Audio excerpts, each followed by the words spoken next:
report you sent. Yeah, I read it yesterday. Okay, I've not had a chance to read the report, but it sounds like some of the things that we all know. Hey, Ben, is it totally compelling? I mean, it's pretty good. I mean, those guys do their work.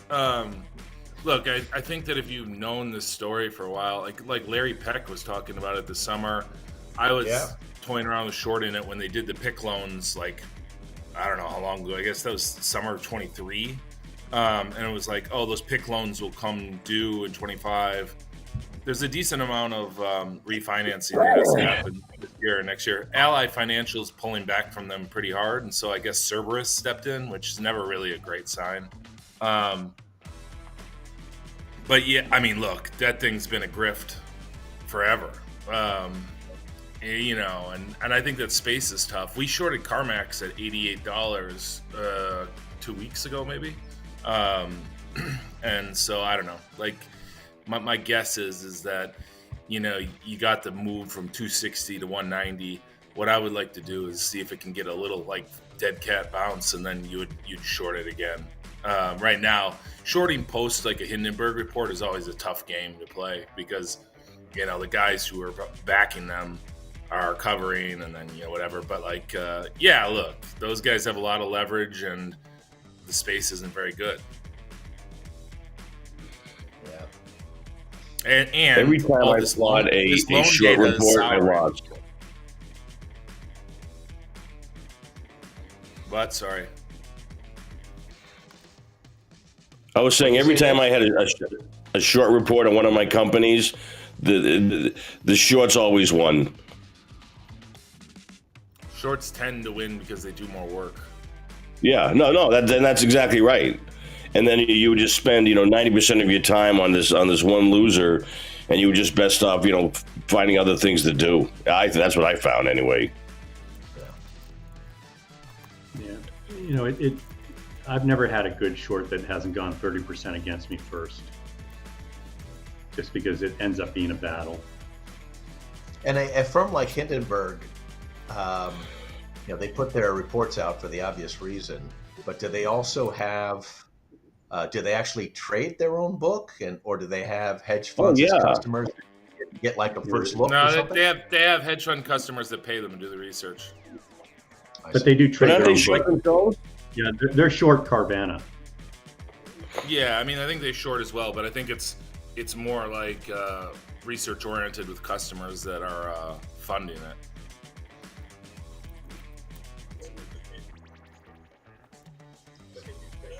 But,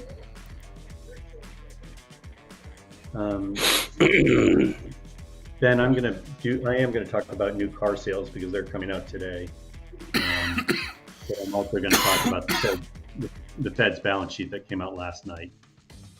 So there's two things on that. Hey, Charlie, I think you should at least kid about Carvana because you talked about it just a few days before that report came out.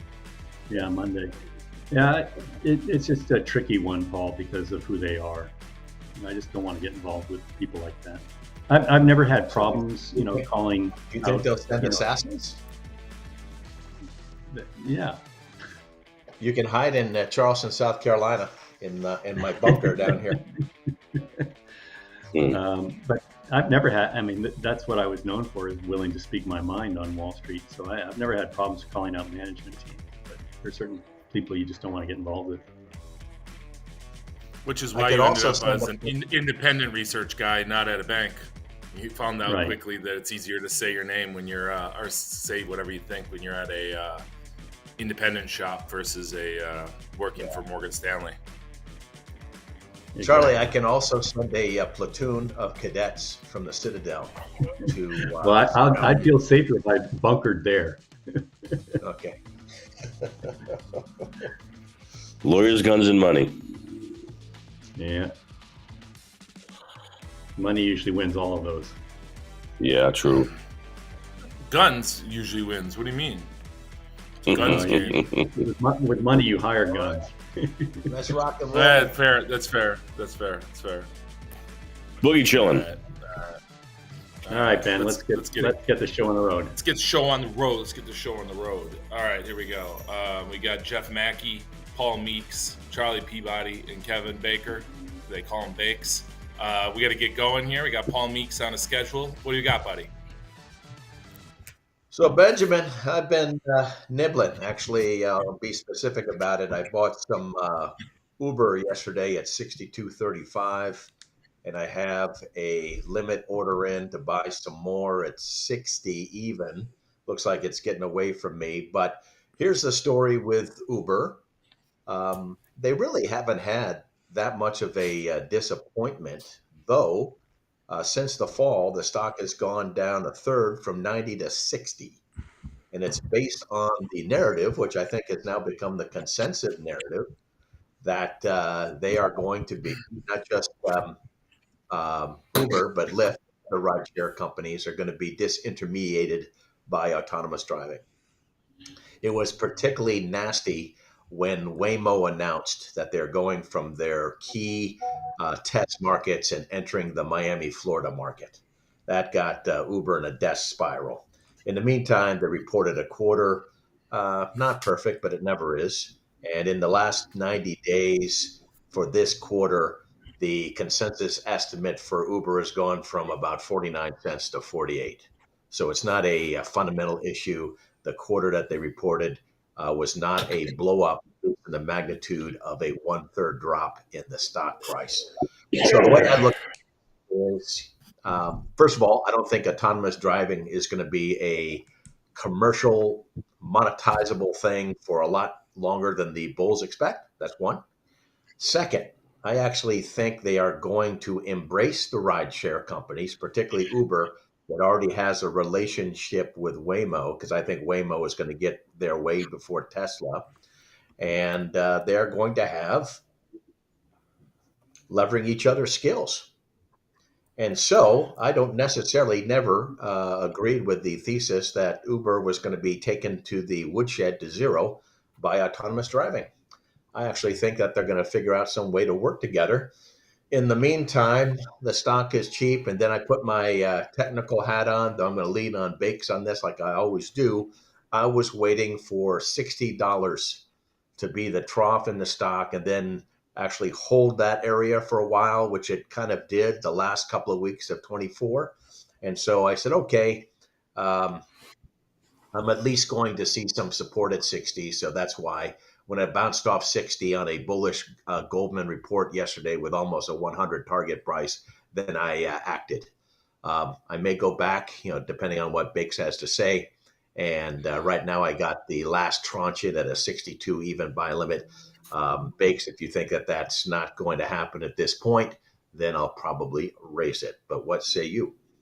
I use my sell discipline, which I encourage our subscribers to our members to take a look at. And this would be a sell to me. It crossed it closed below the 200-day back in July. The 200-day started going down in December. The 50-day crossed at the end of December. And if I'm going through the chart books all the time, I would say, I'll go to other gin joints and not this one. And so, I think the autonomous driving noise is noise. But I'm just going to add, so I wouldn't touch this. I think you can get a trade from 60 to 70, but tell me what gets it above 75.40 to turn this trend around, please. Well, we'll have to see them report a solid quarter and give a forecast for the next quarter that isn't so dire as people expect. But you're absolutely right, Bakes.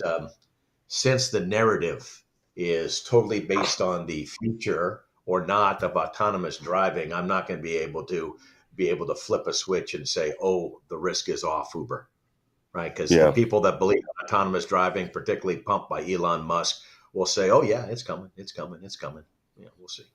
Well, I've been in a Waymo autonomous driving. It's here. I think it's going to be a big deal. I still think they're going to need Uber. I think it's Uber's not a car company, and Waymo is not going to be able to interface with customers that way. Why would they reinvent the wheel on that? That's having ridden around in the actual vehicles themselves, they're kind of mind blowing when they work. I'm not sure what the experience is in places outside of Scottsdale because I haven't flown around the country intentionally flying these things. But they're it flips the switch. They're a better way. That being said, the idea that Tesla's just going to roll in there with these vans, I mean, they're hardly even trying. I think that's a legacy of Elon's little run that he's had since the election. I like Uber here. I agree in terms of fundamentals. You got to wait for it. The chart's a train wreck. You don't want a whole portfolio full of the Ubers of the world. But I think you got to buy them when you can on some of these names that get a little overcooked on the upside and then have to digest for a while. So let me ask you this, you then, guys Jeff, know because just Sorry, real quick, I want to throw this to the group. Is recently I downloaded Lyft, and I got to LAX right on the 30th, and Lyft was 20% off for my next 10 rides. And I've heard they've been heavily discounting in San Francisco as well. And so you just wonder, is that near term hurting them, that supply overhang? And then also, because your initial reaction is like, oh, I want to short Lyft, because let's go back to Best Buy in Circuit City or Borders Books and Barnes & Noble. What tends to happen when you have a secular negative is that the weaker player is the one that goes out, and that part of the supply is taken out first. Now, Uber does trade at a large multiple, so, you'd have to think through that. But there was a headline that came out yesterday, will Amazon buy Lyft? And I just wondered about that too, because Jeff is talking about, as we know, as a subscriber business, it's hard to gain mind share. It's hard to gain people to come on your app. Like, that part of the game is not easy. And now Waymo has one thing going for it, which is they have robot drivers. So there's a novelty aspect of that people, because here in LA, you see them all over the place. And you're like, it just doesn't look like a normal car. So you kind of have a marketing aspect to the car driving around. But I wonder if Lyft and Uber are buys. And I know Lyft is kind of a train wreck, even more so than Uber. But if you're trying to get to the consumer, is that something of value? What do you guys think about that? I saw the Amazon headline, and it seemed like kind of a reach. I mean, it's having been involved with Peloton for a while, been involved with a lot of companies that Amazon was just about to buy. Any second now, Amazon's going to buy. Holy crap! Here comes Amazon, ready to buy. Amazon could expand into anything. I'm not sure that that's necessarily their bailiwick, and I'm not necessarily anti-Lyft, but I agree with you, Ben. I'm inclined not to play the number two in any of those type of spaces. I mean, and that's really kind of your Uber thesis, right? Is it just what people pull out of their put it up on their phone and they get an Uber, they take an Uber, and that's what they do. So, they've got that kind of halo that Google had, where, Google was synonymous for years with just, this is how I'm going to look for something. I think that that trench is underestimated, and the ability to replicate it, rip it off, is way, way overestimated. Well, Amazon wants to jumpstart, pun intended, Zoox, which is way behind, of course, Waymo and Tesla at this point. So I wouldn't be surprised if they did something like that. But I think it would be, if they did join forces, may not be the ideal combination, right? Weak player merging with a weak player. But it would prove the thesis that these companies can or must coexist with the rideshare companies. I mean, do you think Uber will be? I mean, not Uber. Do you think Lyft will be around? Or do you think Lyft goes the way of Circuit City and Borders Books, and the second player that tends to have a difficult time? A year or two ago, I would have thought not, but they did make a CEO change, and it looks like they're always going to be a weak sister, but the company is better managed now, and they actually went from a litany of missed quarters, and they've actually put a couple of decent quarters now relative to expectations, not on an absolute basis. They have put those together. So I think they're better led now, stronger position. I imagine they stick around. Okay. All right, let's move on. Jeff, what do you got for us today, bud? I'm buying Gap. I'm doing kind of beginning of the year. Let's look at some of the stuff that's just been hanging out and not doing much lately. We saw really, really, just a huge run. We've talked about it a lot, Ben, in the consumer discretionary right after the election. Those stocks have kind of we've been taking the month off or so, which makes sense as we get into, chugging through Christmas. And over the next couple of weeks, we're going to see a lot of results from these companies, or at least pre-announcements. I think Gap is a pretty good candidate for a pre-announcement. They have really conservative earning estimates, which we're talking low double digits PE for next year is pretty cheap for a company like Gap. I love the way they're just kind of turning their comps around. And in terms of the retailers that are not executing super well, these guys have the most kind of levers they can pull. It's 40% online, so mall traffic's not a problem for them. The new CEO is kind of getting into his prime. He's been there about 2.5 years now. The normal rule of thumb for me is just bringing almost any fresh blood into a situation as screwed up as Gap was for so many years. You get about a year before the guy actually has to produce anything, which worked sort of as an investment for the Gap. Now, the real magic and the real Yahtzee there is when the CEO who comes in as a savior actually goes about saving some stuff. And what Gap, they hired from within at that top level for so many years that you kind of forgot how many different things they can pull, how many stores they have that they can close and they can lever off that. Their opportunities just to make Athleta less of a shit show and actually go after the athleisure market. I think Gap is going to be able to draft off the Vuori later on this year. They're going to come out with an IPO. That's going to be the high-end stuff. And you've got $70 billion of athleisure money available that's being split between all these high-end companies. It's people that are not super rich people. They like tights too. Athleta's been such an afterthought for so long. That's something that Gap can do well. And frankly, I just kind of like what Dixon's preaching in terms of we got to execute every single day. It's about time Gap got back to that. Gap spent 20 years thinking they were still cool. They haven't been cool since Winona Ryder was in the ads, who, love Winona. But that was a long time ago. So I'm sorry, it's a Gen X thing. We can't, it's just. She was pretty good in the new Beetlejuice, though, I have to say. Oh, she's a national treasure, underrated national treasure. But I digress. Even when she got caught shoplifting. Yeah, I liked her more. I liked her more just because kind of naughty, kind of bad. But all of that notwithstanding, Gap's been kind of naughty, kind of real bad for the last 20 odd years. I think this is going to be a breakout year for him, and not necessarily breakout, but I think he got 50% upside, maybe $5-6 downside tops on this, given how cheap it is, and given the fact that unless the consumer just flat out dies, there's a conservatism built into this model.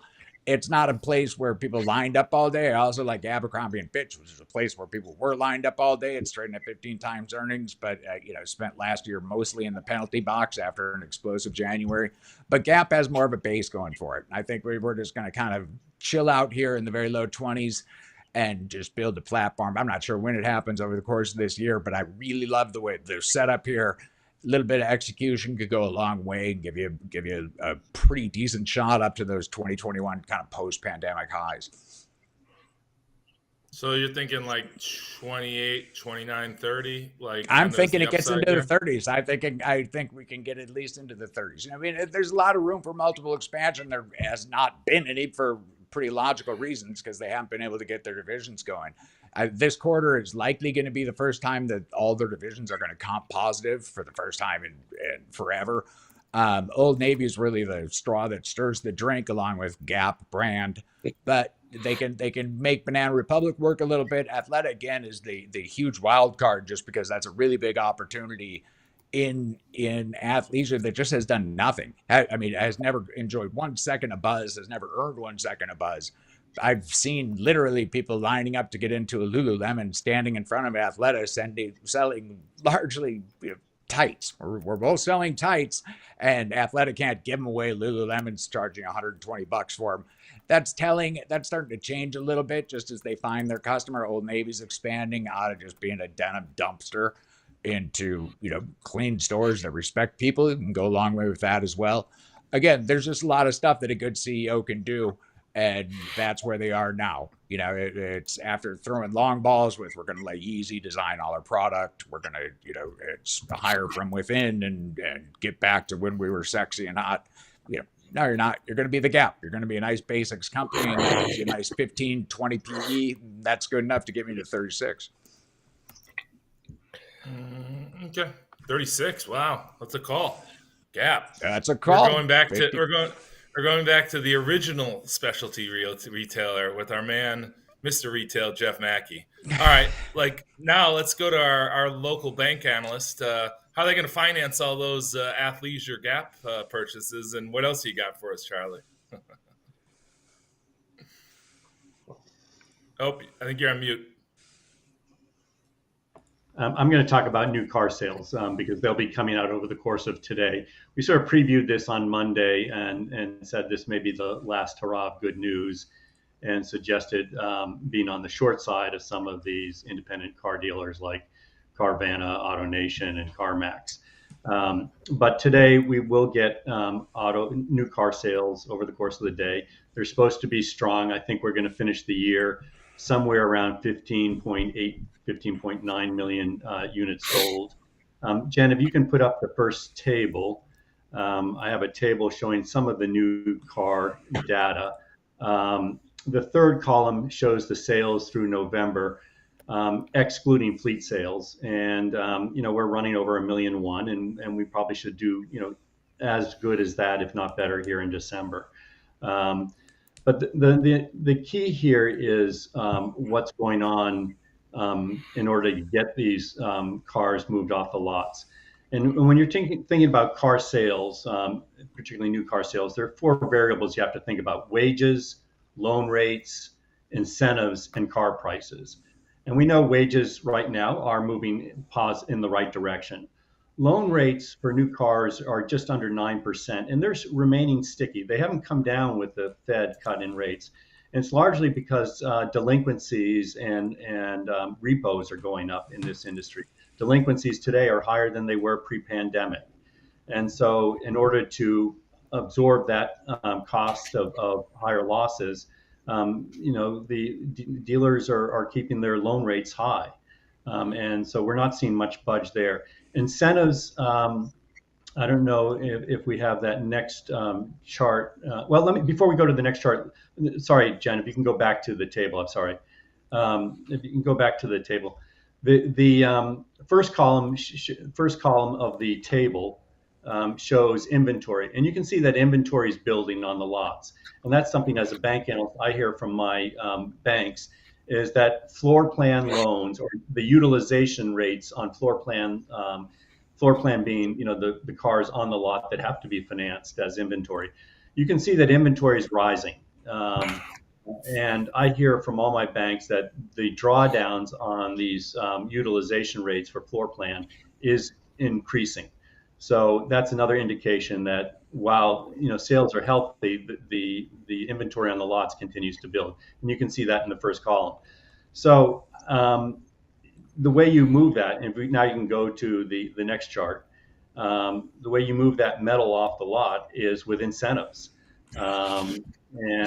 or lowering your car price. And they've been unwilling to lower their car price, but essentially they're doing it through incentives. So this shows that sort of brownish yellowish line is the incentives. They bottomed in summer, fall of 22, around 2% of the average ticket price, which is the blue line, and are now that shows 7.7. They're up to 8% this month. So incentives have been rising very consistently in order to move cars off the lot. So at some point, that if we've had a pull forward effect on the volume on the sales side, and we're still needing to increase incentives to move product off the lot, you're going to see gross margins get hurt and disappointments in the earnings. So I'm a believer that these auto sales companies, independent companies, need to be shorted here. I've been saying that since September. It's as part of my broader theme of things that need to be financed are going to disappoint. These stocks, the AutoNation, the CarMax, the Carvanas, have held up much, much better than the home builders like D.R. Horton or Lennar, or the boat sellers like Polaris or Brunswick, or the RV sellers like Winnebago. Those all have succumbed to the theme that I've been espousing.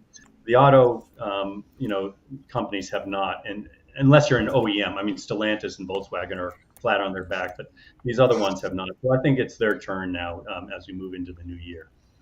So I just wanted to re-highlight that theme and some of the numbers behind it. Ben, if we have time, I'd just like to mention the Fed balance sheet because um, earlier this week, and I think I posted my piece on Wall Street Beats yesterday morning. I wrote a piece last Sunday about the fragility of the funding system, we're seeing signs that liquidity is starting to tighten and funding is becoming expensive for the banking system. The Fed files their balance sheet every Thursday night after the close, and last night there were two things that caught my eye. The first was that bank excess reserves fell below 3 trillion for the first time since November of 2020.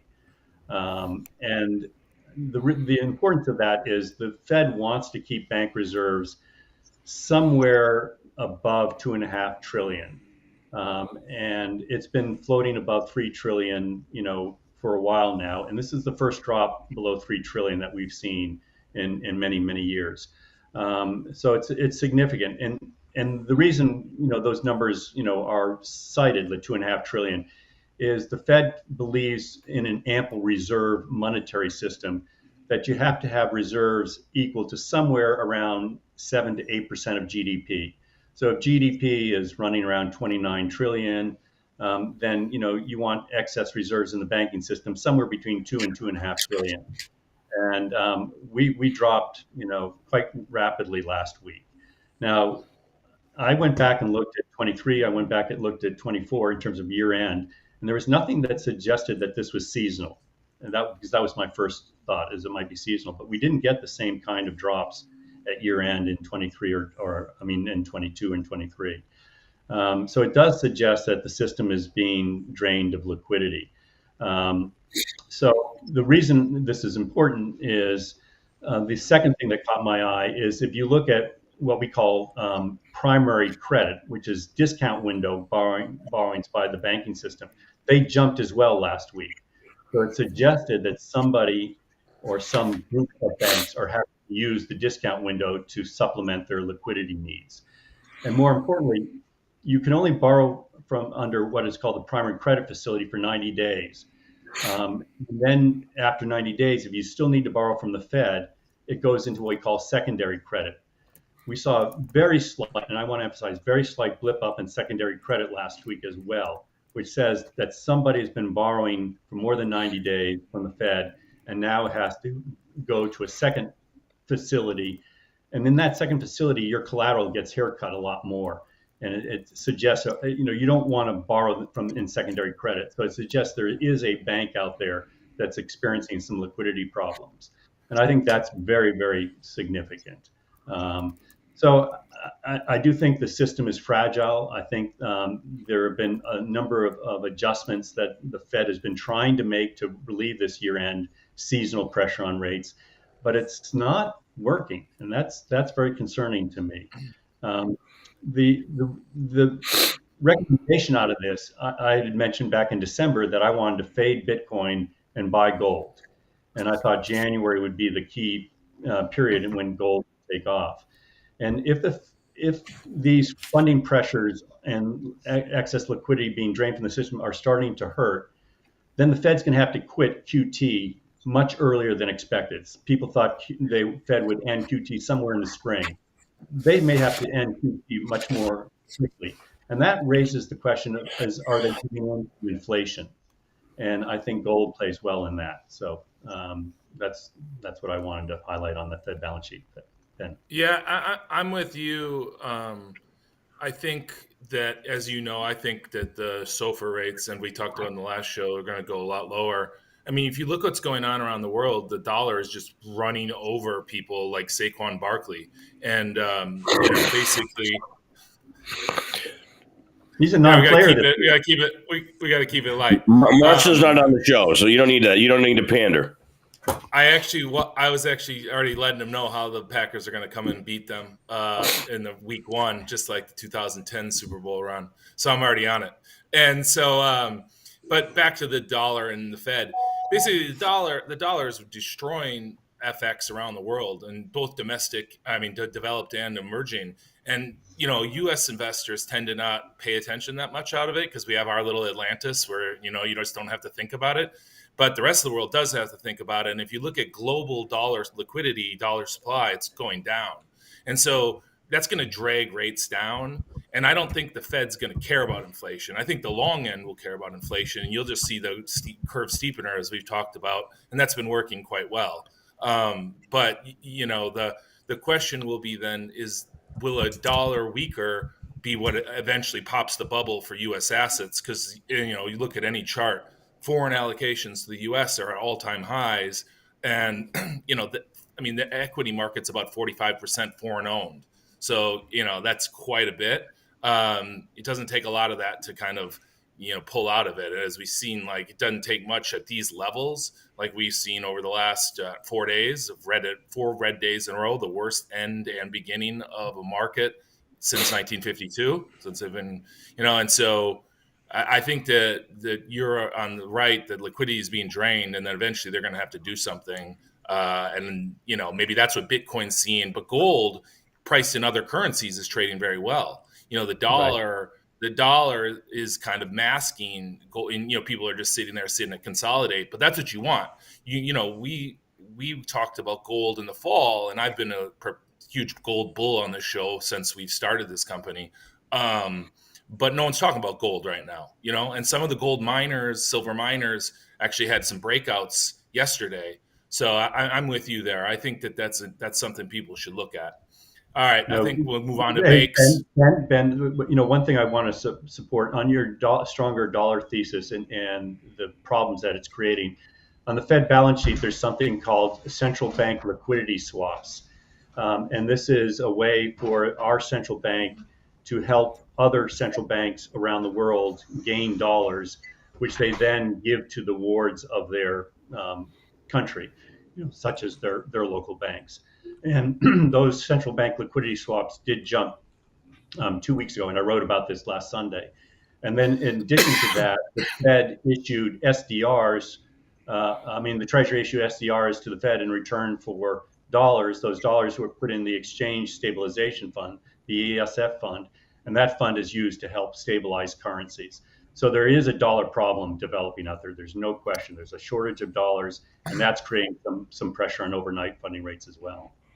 Well, and also, just to continue on this real quick, is that auto stuff is starting to come forefront, that some of these auto loans are not performing. We know the CMBS, especially in office, is at the GFC levels of delinquencies right now. So there's a huge amount of stress there. That's not new information, but it just keeps getting worse.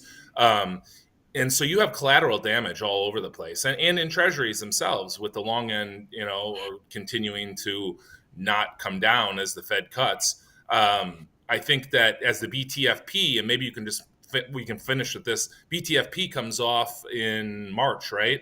And that's about $100 billion of like swaps, just like how we give central bank swaps, which was created in 2008 as a way, that was really what arrested the 2008 crisis, is when they created the central bank swaps and got dollars out to other central banks. What do you think about that as we loom about 2 months from now, we're facing that? And I think the market will start paying more and more attention to that as every day in the Q1 we go forward. Yeah, Ben, sorry. The BTFP program is largely run down already. I think it's less than 10 billion now.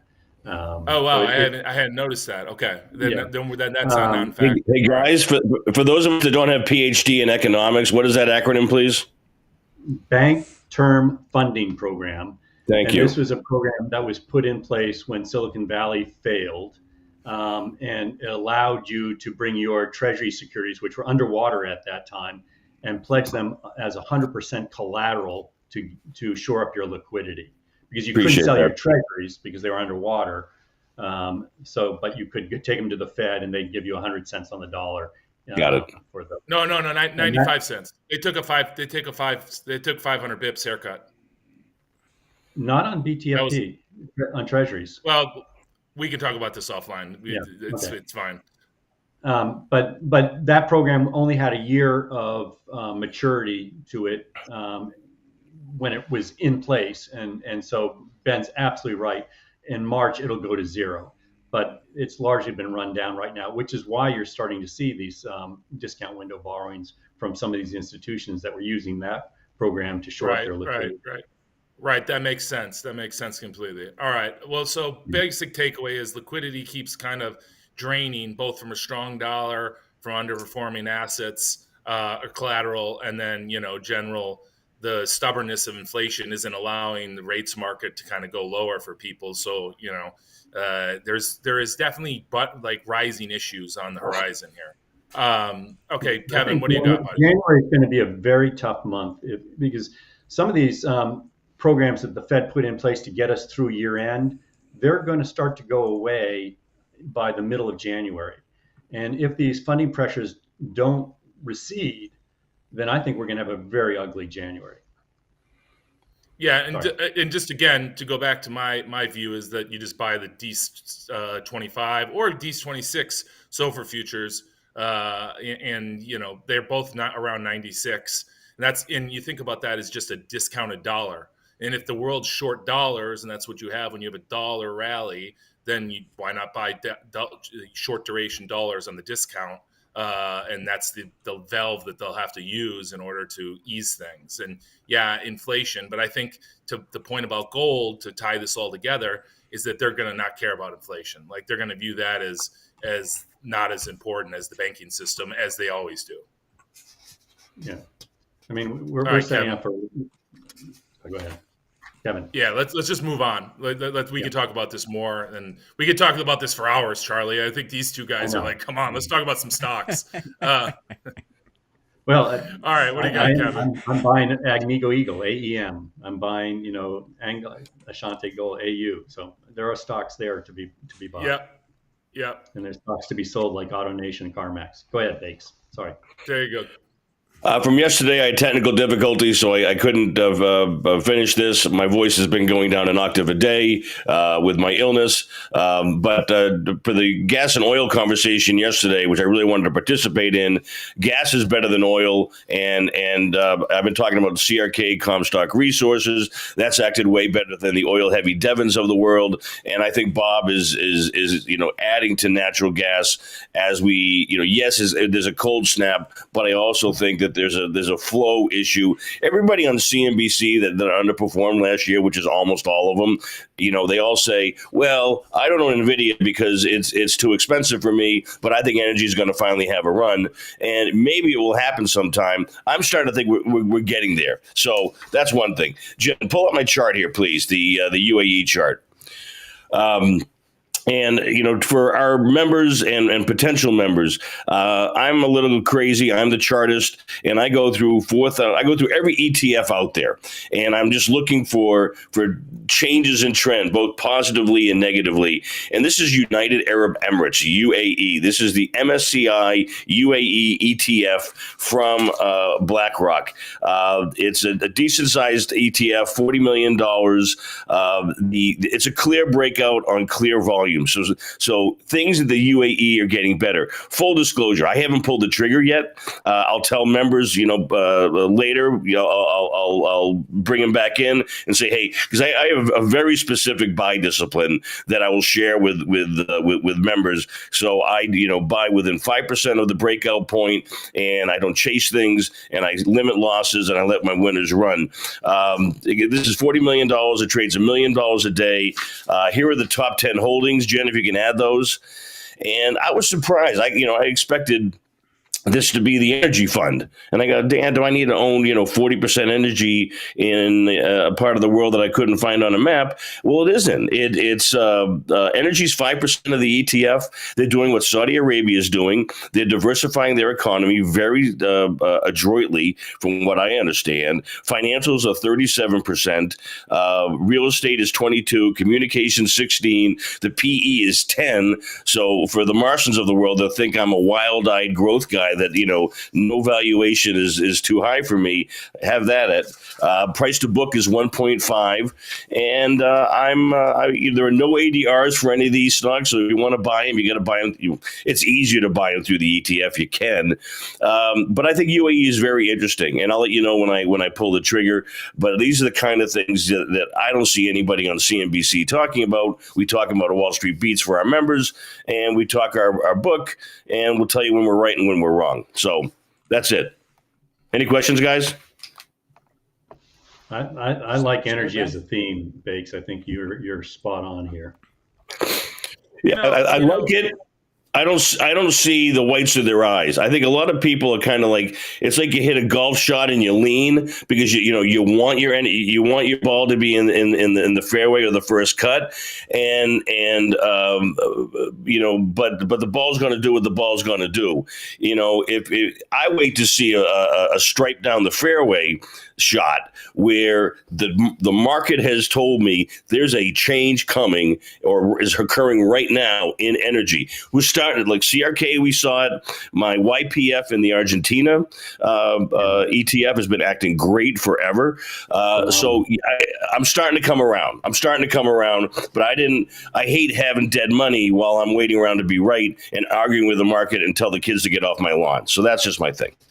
Thanks. In terms of the individual members of that ETF, are the financials leading the whole ETF? Is there a way of looking at individual names, or they don't? I don't have. There are no ADRs, so I haven't. The charts that I can get for UAE stocks don't dazzle me. I'm going to go through that all, but collectively, this looks like Argentina when I bought it a year and a half ago. I'm making that up, something like that. When the chainsaws come out, I get interested, and when VCs and venture capitalists get on podcasts and talk about going to UAE to find incredible investments that they're encouraging, I get interested. So I'll come back with individual charts on those stocks, but I don't have them right now. The reason I was asking is because financials tend to be very good early cycle stocks, and they lead you out of a recession or into an expansion. And so if there's an expansion coming, energy may follow. Is that a logical path? Yeah, and Brent is just starting to perk its head up. If you're a member, you saw Ben's chart the other day. It's just starting to inflect. It isn't confirmed. I don't see confirmation yet, but my ears perk up and my eyebrows raise when I start seeing positive change, especially this time of the year where people are saying, hey, if I want to keep my job and have the Philadelphia pipe fitters stay with me, I've got to find the next NVIDIA, or I've got to find the next group that gets me to outperform so my 1, 3, and 5 year numbers don't make people sick. And, we'll see. We'll see, but I'm very interested. Jen, I know we're running late. Go to the next chart, please. My Fred chart. There we go. I wish Marston was on because I kind of like making the veins on his forehead go up a little bit. Ben and I have been talking about Doges for real, and almost everybody says it's not going to happen. K Street's so strong. They're not going to cut anything. Well, I mean, this is the interest expense, just the interest expense. And it's gone from 600 to 1.2 in the last 4 years. I don't care what side of the aisle you're on, that can't happen. And it can't be sustained. So anytime people complain, oh my God, you're going to cut Big Bird. Yeah, well, Big Bird is we can't afford Big Bird because of this interest expense. And this is going to be the political cover. And then what I think happens is we're going to start seeing story after story that goes through social media and through podcasts of absurd examples of waste, fraud, and abuse that no one's going to be able to defend. And we're going to see programs cut left and right. Now, people can argue with me, the Grace Commission, back here in '84, interest expense was hardly an issue. The Grace Commission didn't do much. I think this is, I've listened to Vivek and Elon for the past, 18 months on all these different podcasts, and they're serious as a heart attack. And I think we have a window, all three branches of government, and we'll see what happens. But I think it's for real. And the reason I say this, that I believe that, here's my next chart.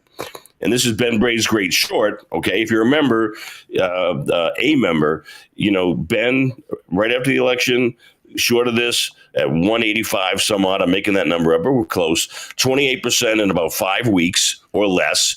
And this is Booz Allen. This is a consulting company. They get 95% of their revenues from the federal government, and that has been great forever. That is going to change, and the market is telling me that it is changing right now.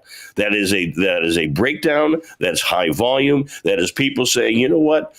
I'm going to go elsewhere because these guys are finally going to get put on a diet. And it's happening. And I see this in ELME, the Washington REIT. I see it in the General Dynamics and the Lockheed Martins. So this is happening, folks. And we've been talking about it forever. And if you work at these companies or you own these stocks in size, we've been telling you this and get the heck out of the way. That's it. I'm done. The only thing I would say and push back a little, and I don't know, I sent this chart to Jen, I just put it together, is you don't want to look at the nominal dollars of what an expense line is because money supply has expanded over time. What you want to do is you want to compare it to GDP, right? So what percentage? And we're still not at the levels we were at in the late 70s, early 80s. We're at 4%. It got up to 5 and change percent. And so I think we're fine, but we just need to course correct a little bit. But I will say this, as the Treasury Secretary lowered the duration by 1.25 years of the Treasury's outstandings over the last 2 years, we're very heavy on bills. And so we just cut 100 basis points out of bills in the last 4 months. And I think, market's not saying this, but Brey is, and that is that rates will keep going lower. And that will help with that as well. And so, I think that the interesting is they talk about it a lot, but I think it's actually worse for Carvana's and for the other parts. It comes back to what I talked about earlier about the secondary player lift. You want to think about who's the weak player at the table, and the weak players are the guys who are going to get hit, and because the government's going to get its money, you can count on that. And so even if whatever the rates are, and so you're just going to say, hey, well, this might crowd out.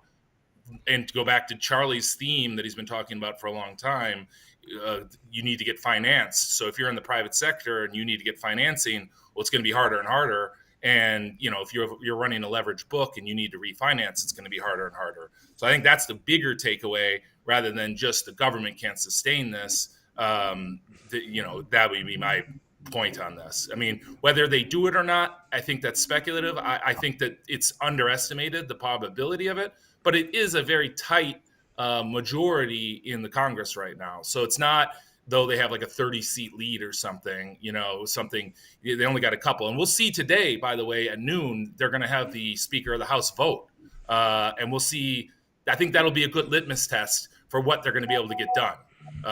And so that's at noon Eastern. And so I'd take a look at that. And I'll leave you guys with that. So thanks for joining. This is Wall Street Beats. I'm Ben Brey. Once again with Jeff Macke, Charlie Peabody, Kevin Baker. See you guys tomorrow. Or Monday, sorry. Have a good weekend. Keep smiling. Have a good weekend. Thanks, Ben. Thanks, Jen. Thank you, Ben. Thanks, guys.